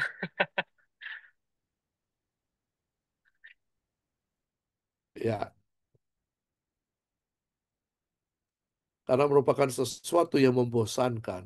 Kalau kita hanya duduk mendengar apa yang harus kita dengar dan mungkin juga kita tidak mau mendengarkannya, tapi karena kewajiban ya kita harus duduk untuk mendengarkannya. Ya, saya tahu Bapak Ibu juga mengalami hal demikian. Iya. Oh, dari saya ada Pak. Ya, silakan. Eh, saya ingin menanggapi mengenai dogma, dogma gereja Pak. Terlebih khusus untuk kami gereja Gidi, eh, mungkin dari pandangan saya sendiri tentang dogma ini ada beberapa aturan yang memang sulit sulit sekali diterima karena gereja Gidi ini dia berkembang hampir di seluruh Papua dan yang menjadi permasalahannya itu aturan yang dibuat oleh aturan yang sudah dibuat itu kadang di daerah pantai ini sulit untuk diterima semacam hal yang menjadi hal-hal biasa semacam makan pinang itu sudah menjadi tradisi dan itu sudah menjadi hal yang biasa saja. Sedangkan aturan itu dilarang keras oleh hamba-hamba Tuhan yang lain dari gereja karena kami ini dibagi dari bagian pantai dengan bagian gunung seperti begitu. Sehingga itu menjadi sesuatu larangan keras dari gereja juga. Namun di sisi lain itu menjadi hal yang biasa saja bagi jemaat Tuhan yang ada di bagian pantai, Pak. Dan itu kira-kira bagaimana untuk penyelesaian seperti begitu karena ini sulit sekali untuk diterima oleh jemaat itu Iya, sendiri. ya itulah. Terkadang orang yang melanggar doktrin itu tidak diapa-apai oleh gereja. Kalau saya misalnya, kalau saya katakan misalnya ini ya, atau ada yang mengatakan Yesus itu bukan Tuhan, padahal dia dalam jemaat. Apakah dia akan dihukum? Nah, tapi dogmatika, apa itu dogmatika? Tadi saya katakan dogmatika itu adalah peraturan-peraturan yang disepakati oleh para pemimpin, aturan-aturan yang ada. Misalnya dalam aturan beribadah harus memakai baju, ada baju seragam, baju putih hitam, jas dan sebagainya. Kalau misalnya ada pelayan yang tidak menggunakan itu, apa yang terjadi? Tidak diizinkan untuk melayani kan? Itu dogma, itu dogmatika. Ya. Nah, dulu dogma atau dogma itu adalah uh, tata cara atau aturan yang menyangkut tata cara yang dilandaskan pada pengajaran-pengajaran firman Tuhan. Misalnya tata cara melakukan perjamuan kudus. Itu dogma. Itu sakramen itu merupakan sebuah dogma, ya. Apa pembaptisan dan sebagainya berdasarkan dari pengajaran doktrin yang dipegang. Tapi berlangsung sampai di sini, yang terjadi seperti Pak Victor katakan adalah aturan-aturan yang disepakati oleh pemimpin yang kadang-kadang tidak berlandaskan firman Tuhan, tapi hanya untuk kepentingan, ah, kepentingan salah satu golongan atau kepentingan sinode atau kepentingan gereja yang kemudian membentengi umat Tuhan dengan aturan-aturan itu, misalnya tidak bisa bersosialisasi dengan gereja lain dan tidak bisa menerima hamba Tuhan dari gereja lain untuk berkhotbah, harus ada di dalam itu. Tidak bisa melakukan hal-hal yang di luar gereja tanpa izin daripada hamba-hamba Tuhan yang ada.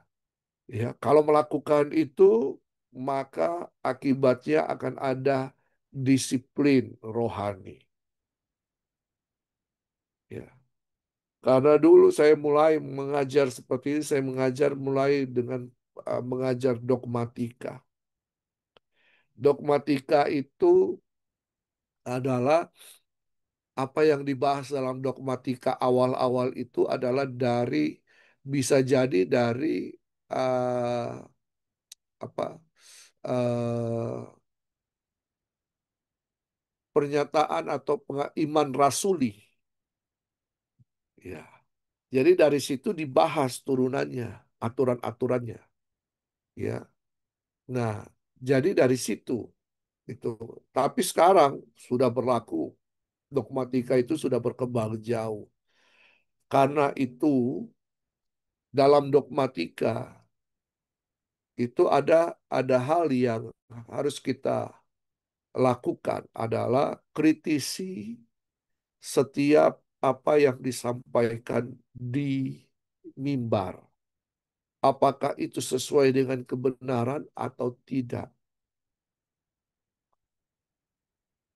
Kita harus mengkritisinya, ya. Nah, ini bisa jadi membuat apa kita jadi kayak ahli-ahli Taurat saja.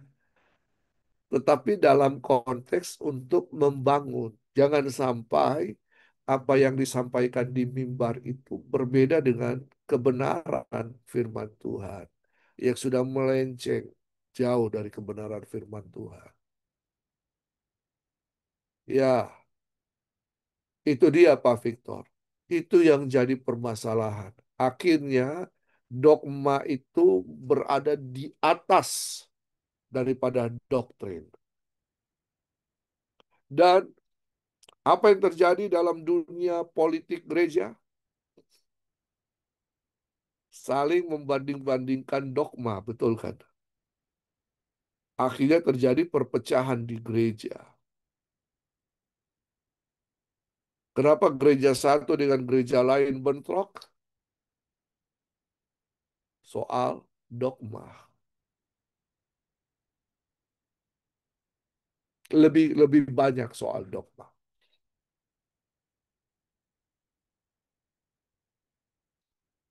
Ya, makanya ya ketika saya ini sekretaris provinsi untuk uh, Badan Pekerja Daerah, ya, saya sekretaris untuk tingkat provinsi dan juga sekretaris PGPI. Lah, saya mengajarkan untuk sinode saya sebagai sekretaris, saya mengajarkan untuk tidak menutup diri terhadap gereja-gereja lain. Justru mungkin bahkan saya banyak mengajarkan mahasiswa juga, ya, bahwa kita mungkin yang merasa lebih tahu harus merendahkan diri untuk mengangkat mereka yang belum tahu.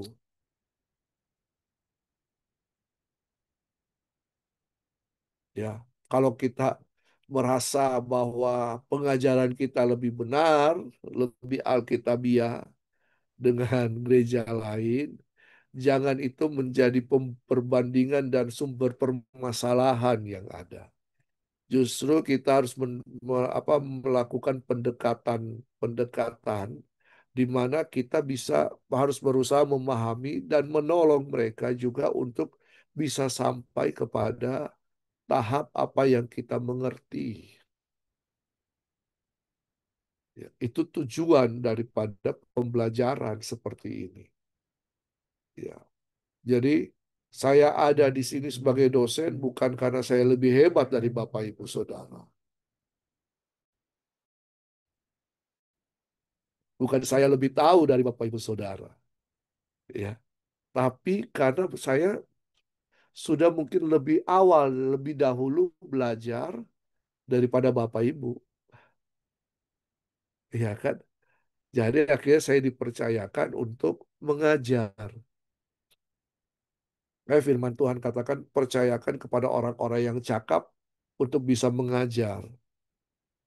Ya, saya dipercayakan untuk ini. Saya dalam banyak kelas, ya, dalam banyak kelas yang saya ampu, saya melihat banyak mahasiswa yang lebih lebih smart dari saya dan sebagainya. Mereka bisa presentasi, mereka bisa menjelaskan dengan lebih baik dari saya. Ya puji Tuhan, itu hal yang baik. Saya harus belajar dari situ. Ya, kayak dalam setiap kelas ada hal-hal yang saya pelajari. Ya, ada hal-hal yang baru yang saya dapatkan. Saya tidak takut kalau saya mau ada yang Pak minta materi PowerPoint-nya, ambil saja. Iya, ambil saja apa yang Tuhan percayakan kepadaku, ku berikan juga kepada orang lain gitu. Ya. Nah, supaya siapa tahu itu menjadi berguna bisa dipakai, ya, jadi berkat bagi banyak orang. Ya, soal dogmatika itu merupakan soal perpolitikan pemerintahan gereja, Pak Victor.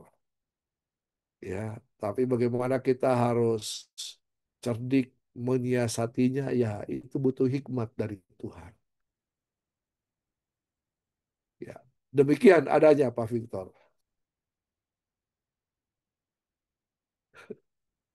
Jangan sampai Pak Victor melanggar aturan, akhirnya dieksaminasi.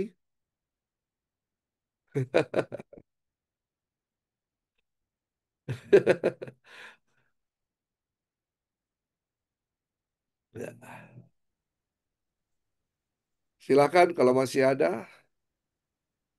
Pak, coba saya nyambung Ya, dengan pertanyaan dari Victor. ya Ibu Selina, silakan. Ini adalah aturan yang diangkat dari firman Tuhan. Jadi saya baru melihat dalam Ulangan 22 ayat 5, Ya, seorang perempuan janganlah memakai pakaian laki-laki dan seorang laki-laki janganlah mengenakan pakaian perempuan sebab setiap orang yang melakukan hal itu adalah kekejian bagi Tuhan. Memang ini pun juga salah satu aturan dalam gereja bahwa perempuan tidak boleh bercelana panjang ke gereja. Tapi hal itu diterapkan di daerah pantai, karena itu prinsip Alkitab. Kami orang-orang bagian pesisir itu, kalau pakai celana panjang ke gereja, kami semua lihat itu alergi, tidak mau. Itu kami punya peraturan yang selalu dijaga oleh Bapak Pendeta Bastian Ondi seperti itu. Begitu Jadi ya. ya itu karena peraturan yang harus dogma yang harus dilakukan berdasarkan firman Tuhan yang diangkat dari firman Tuhan dan dimasukkan ke dalam doktrin atau aturan-aturan yang harus dilakukan. Itu hal seperti itu. Baik. Jadi itu itu yang saya bisa tambahkan. Tapi karena soal yang tadi dia sampaikan itu membudaya dalam hidup orang Sentani. Sebab suami saya selalu keluar pelayanan itu dia harus bawa pinang sirih karena dia menginjil orang itu. Injil itu harus menyatu dengan budaya. Kalau pergi begitu tidak bisa, mereka tolak. Jadi harus ada sesuatu yang dibawa, Bu, ya. Untuk mengenalkan orang, untuk mengenal kepada Yesus sebagai Tuhan dan Juru Selamat itu harus berdampingan dengan pelayanan Tuhan. Ya. Jadi mereka berpikir seperti apa, kita harus mereka harus ikuti budaya mereka seperti itu. Tetapi apa yang Victor bicara itu betul juga di daerah pantai itu seperti itu. Kami orang Gidi. Tetapi sering juga menjadi pikiran bahwa itu di luar Alkitab, itu tidak ada di dalam Alkitab. Yang Alkitab itu jangan pakai celana panjang. Nah, kami dari saya sebagai badan pengurus di Klasis Siklop Sentani, banyak perempuan kali ibadah gabungan tuh pakai celana panjang, tapi itu khusus untuk perempuan gunung. Tetapi kami perempuan yang dari daerah pesisir pantai, kami jarang pakai. Itu kami langsung tegur, apalagi saya langsung tegur perempuan tidak boleh pakai Ya. celana panjang. Karena itu aturan, tidak Ya. boleh. Seperti Ya, itu. itulah dogmatika yang disepakati bersama, ya. Itu. Jadi memang setiap rumah tangga punya dogmatikanya. Dan kita harus saling menghargai untuk itu. Ya. Ya, jadi ya yang Ibu Selina katakan orang gunung dan orang pantai itu berbeda, betul kan, Bu, ya? Tapi yang penting kalau misalnya di pantai ya dogmanya seperti itu harus pakai celana panjang, apa harus pakai rok, tidak pakai celana panjang. Tapi orang gunung mungkin di sana juga berbeda aturannya. Jadi ya bukan untuk dipertentangkan apakah mana yang benar ini harus pakai celana panjang, apa bisa pakai celana panjang atau rok. Ya, tidaklah demikian. Ya, itu dogmatika. Nah, di, di satu sisi lagi, kalau kita bicara itu, kenapa ah,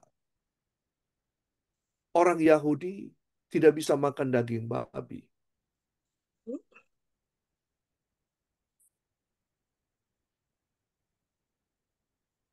Ya, kenapa?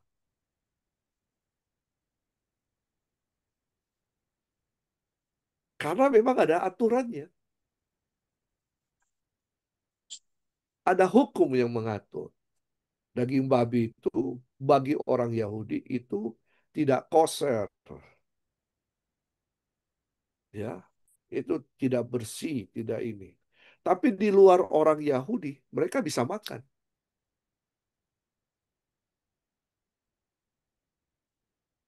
Ah, kalau kita mau mengikuti orang Yahudi, maka rugilah kita. Karena kita bukan orang Yahudi. Pak Vinci orang Yahudi kah? Ibu Carolina orang Yahudi kah? Bu Cindy orang Yahudi kah? Pak Victor orang Yahudi kah? Ibu Marlinda orang Yahudi kah? Ya, Pak Ino orang Yahudi? Ibu Orang Selina Timor, Pak. ya, orang Yahudi, Orang Timor, Pak. orang Timur.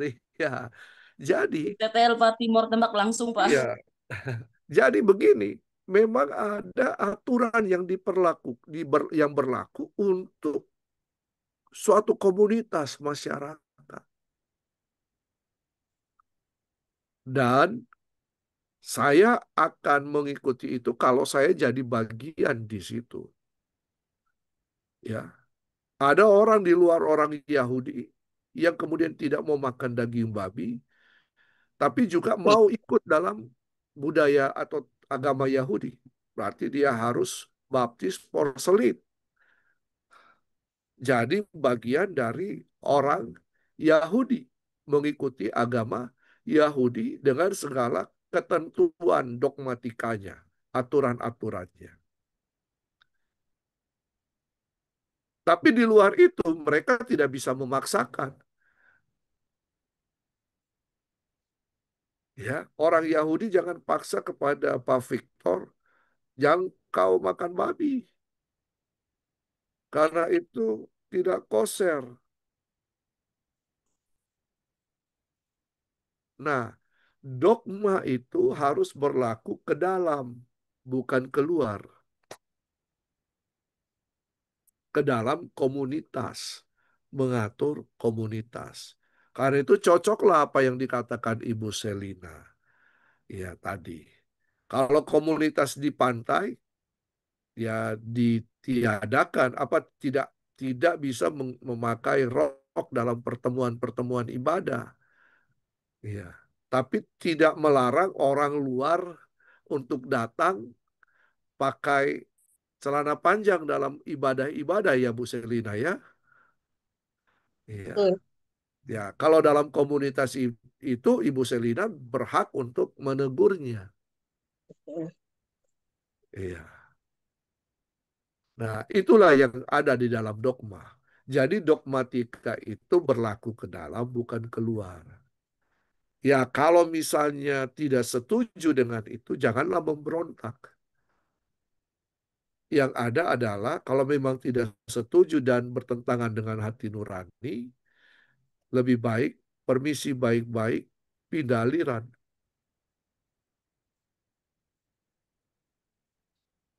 Iya kan? Karena itu sudah apa mendarah daging dari keturunan kepada keturunan. Ada memang biasa perasaan tidak puas. Tapi itu adalah ya apa eh, apalagi istilahnya dinamika kehidupan dalam berorganisasi. Ya, itu dinamika kehidupan ya. Nah, saya juga yakin tiap sekolah juga punya dogmatika, ya, aturan yang ditetapkan. Sekolah A dan sekolah B juga berbeda pengaturannya, tidak sama. Ya. Nah, karena itu berlaku ke dalam, itu nilai-nilai ke dalam, bukan harus ditonjolkan. Oh, saya lebih baik, saya lebih ini, saya lebih hebat. Kalau kita punya aturan ini, oh tidak, tidaklah demikian. Kalau kita keluar bersama-sama, kita adalah tubuh Kristus. Ya, tapi kalau misalnya Pak Vince mau gabung dengan keluarga saya, Pak Vince harus ikut aturan main keluarga saya. Iya toh? Ya. Kalau tidak mau ikut aturan main, ya jangan gabung di keluarga saya.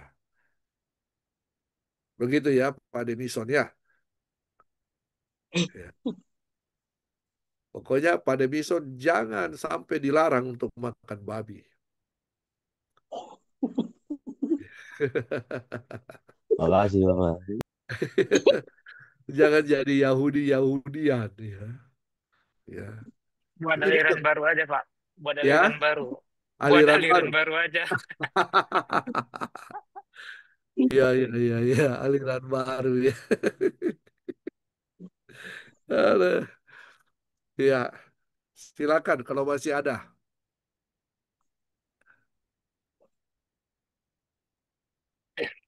Kalau dari saya sih, Pak, memang itu udah susah diubah sih, Pak. Sama seperti yang Bapak bilang itu memang udah susah diubah. Cuman kalau saya sih lihatnya tergantung kita sendiri. Kalau kita memang dewasa kan harusnya apa ya namanya menjadi sama seperti lah ibaratnya. Seperti Paulus kan dia jadi sama seperti orang yang dilayaninya. Jadi itu Iya, sebenarnya bukan ditentukan oleh orang itu, tapi ditentukan oleh kita sendiri. iya, betul. Iya. Nah, terima kasih Pak Vince. Jadi seorang yang dewasa rohani itu dia mementingkan esensi daripada aksesoris. Ya. Nah, coba coba dalam gereja apa yang menjadi aksesoris?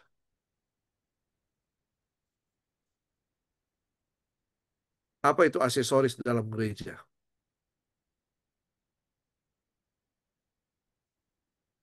Tahu enggak aksesoris dan esensi? Ya, apa aksesoris itu yang memperlengkapi, yang memperindah sebuah gereja.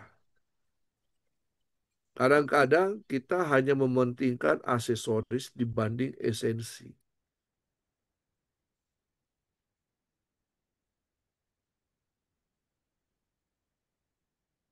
Ya, saya pernah diajak berdebat oleh salah satu uh, dibilang Kristen bukan Kristen karena dia punya punya nabi sendiri. Nabinya itu sudah bernubuat tentang kedatangan Yesus beberapa kali, tapi tidak jadi-jadi Yesus datang. Ya, ya kalau itu yang hari ketujuh itu, ya, saya kira Bapak Ibu tahu, ya, hari ketujuh. Saya diajak berdebat. Saya bilang nggak usah berdebat. Saya bilang kalau kalian mau ikuti kebenaran firman Tuhan, jangan hanya pentingkan hari Sabat. Lakukan semua hukum Taurat. Ya toh, lakukan semua hukum Taurat. Kan Yesus sudah bilang, aku adalah Tuhan atas hari Sabat. Ya. Jadi bukan hal yang utama untuk itu. Sudahlah, kalian punya pengajaran sendiri yang kalian pahami, saya juga punya pengajaran sendiri. Yang penting kita sama-sama percaya Yesus. Langsung dia bilang begini, Yesusmu dan Yesusku berbeda. Oh haleluya. Ya. Nah, kadang-kadang kita berdebat soal aksesoris, bukan sesuatu yang menjadi esensi daripada itu. Apa aksesoris dalam gereja? Yang lebih diperhatikan daripada esensinya. Satu, gedung gereja kan. Gedung gereja dibangun sampai indah, megah. Tapi lupa untuk memuridkan, membangun iman percaya jemaat. Apalagi sound system harus bagus. Oh sekarang zaman pakai LED. Jadi kalau Bapak Ibu mau pakai LED di gereja, hubungi saya. Ya, saya bisa bantu untuk dapat harga murah dan bisa dicicil selama 24 bulan. Hanya tampilan gereja. Iya toh. Kadang-kadang itu yang diperdebatkan, betul kan? Kalau dalam panitia Natal, apa yang banyak diperdebatkan?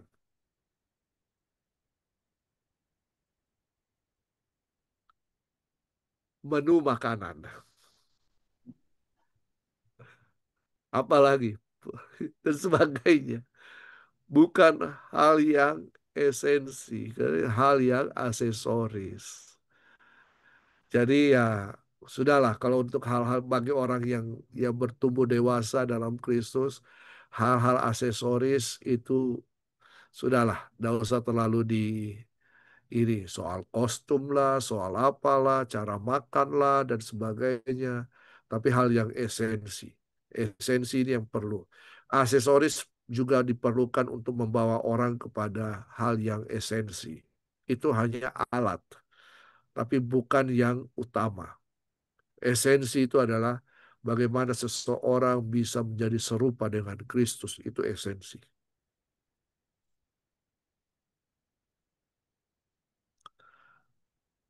Oke, bagaimana Bapak Ibu?